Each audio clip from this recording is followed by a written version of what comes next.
아직 죄인일 때라는 제목으로 하나님 말씀 증거하겠습니다. 여러분, 문학 작품이나 드라마에서 극적인 전환 혹은 반전 이런 것이 등장하죠. 오늘 본문에서 그 반전이 등장합니다. 14절, 우리가 읽었던 14절이 이렇게 시작합니다. 그러므로 보라. 그러므로 보라. 이렇게 시작하는데요.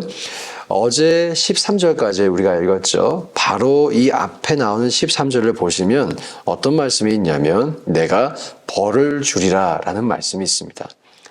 자, 그리고 바로 이어지는 14절에서 그러므로 라고 시작하면 우리가 논리적인 사고를 해볼 때 어떤 내용이 나와야 될까요? 벌을 주니까 그러므로 회개를 한다던가, 벌을 주니까 그러므로 회개를 해야 하는데 안 하면 또 벌을 준다던가, 이런 내용이 나와야겠죠. 그런데 그러므로 14절에서 나온 다음에 갑자기 하나님께서 위로를 하시겠대요. 위로하고 라고 말씀하세요. 이 그러므로라고 하는 단어는 논리적인 연결고리가 아닙니다. 오히려 의도적으로 논리의 흐름을 깨는 단어로 등장하고요. 바로 뒤이어서 나오는 보라, behold라는 단어가 이런 문학적인 효과를 가중시킵니다. 그렇게 반전의 효과를 주면서 강조하고자 하는 것이 있겠죠. 그것이 무엇이냐면 바로 하나님의 회복의 계획이었어요. 이게 우리의 상식과는 참 다른 하나님의 방법입니다. 우리가 다 이해하기 어려운 하나님의 사랑의 깊이입니다. 하나님은 한쪽 얼굴로는 우리에게 진노하실지라도 다른 쪽 얼굴로는 우리를 향해 긍휼로 바라보세요. 우리가 꼭 이것을 기억해야 합니다. 우리의 신앙의 공식이 있죠. 우리가 어떤 잘못을 했을 때 회개를 해야만 축복이 주어진다. 예, 성경적인 공식입니다. 여러 번 성경에서 그렇게 강조하고 그렇게 가르치고 있습니다. 근데 오늘 전개를 보면 잘못을 했어요.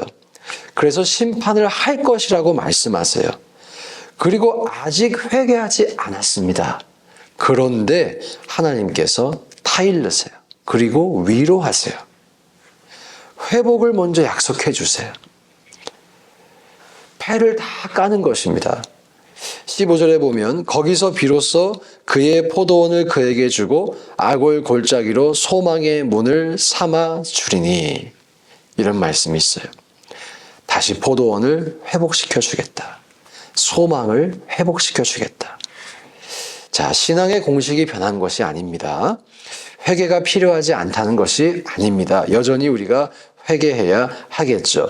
근데 오늘 본문이 우리에게 보여주는 것이 있다면 하나님은 우리가 회복을 원하는 것보다 더 회복을 주시기를 원하십니다.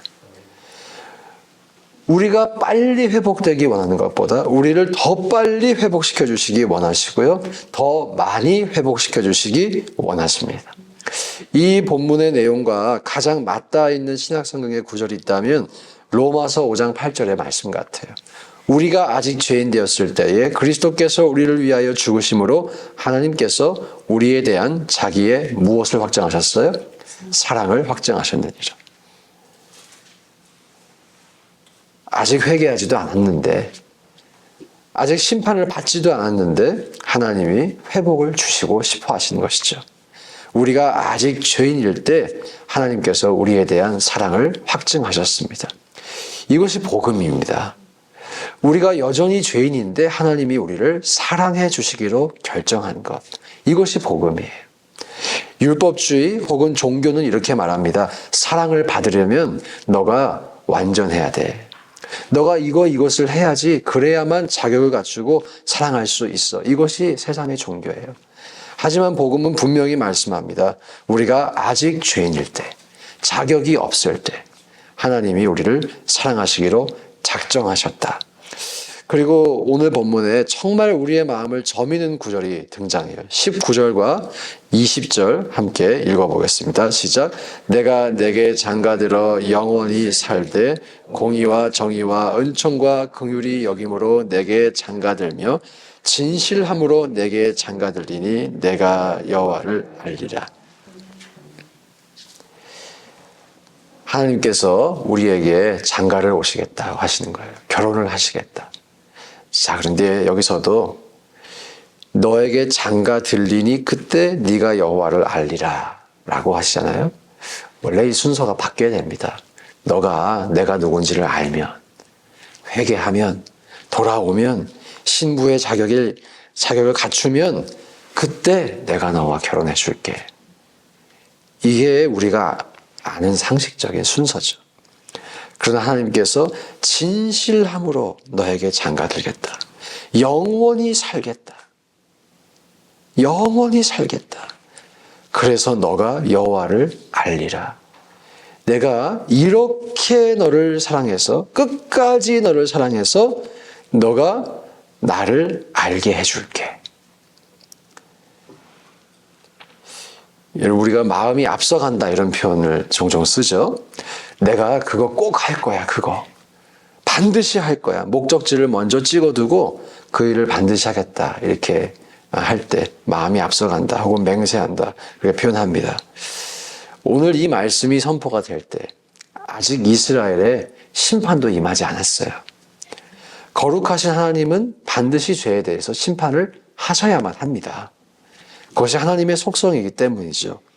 근데 그 심판이 임하기도 전에 주님은 그 심판 이후의 회복을 계획하시고 거기에 마음이 더 가 계신 거예요.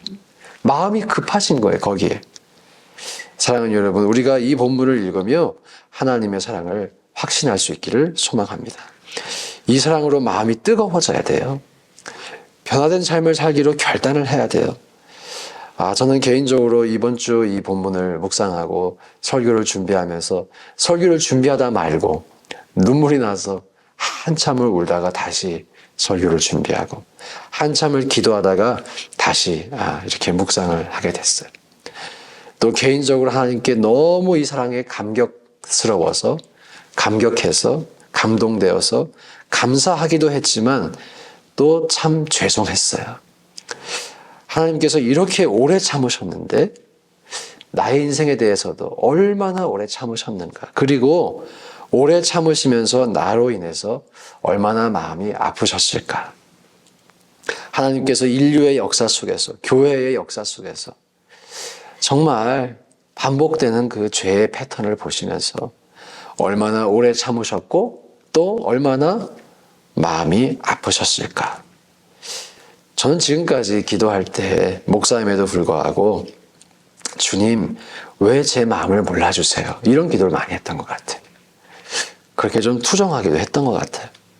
근데 정작 이렇게 아픈 하나님의 마음을 내가 언제 알아들은 적이 있었나? 그런 생각을 하면서 참 부끄럽더라고요. 사랑하는 여러분, 하나님께서 이 호세아서를 통해서 정말 소리를 치시며 외치시는 것 같이 들립니다. 우리를 사랑하신다고.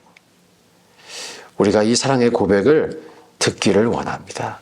그리고 그 주님의 마음을 부족하나마 알아들일 수 있기를 소망합니다. 혹시라도 우리의 마음에 하나님이 아닌 다른 것이 주인되어 있다면 주님이 아무리 크게 말씀하셔도 그게 들리지 않겠죠. 호세라는 사람의 인생을 통해서 3D로 지금 하나님이 보여주시잖아요. 하나님의 사랑을 너무나 클리어하게 보여주고 계시잖아요. 근데 우리의 눈이 다른 것에 주목되어 있으면, 다른 것에 포커스되어 있으면 이 사랑을 보기가 어려울 것입니다. 저와 여러분이 하나님을 바라보고 하나님께 귀 기울일 수 있기를 간절히 소망합니다. 그래서 우리가 아직 죄인 되었을 때 우리를 사랑해 주신 그 하나님의 사랑, 우리가 헛되이 받지 아니하고 그 사랑에 합당한 삶을 살아가시기를 주의 이름으로 축복합니다. 함께 이 시간 기도하실 때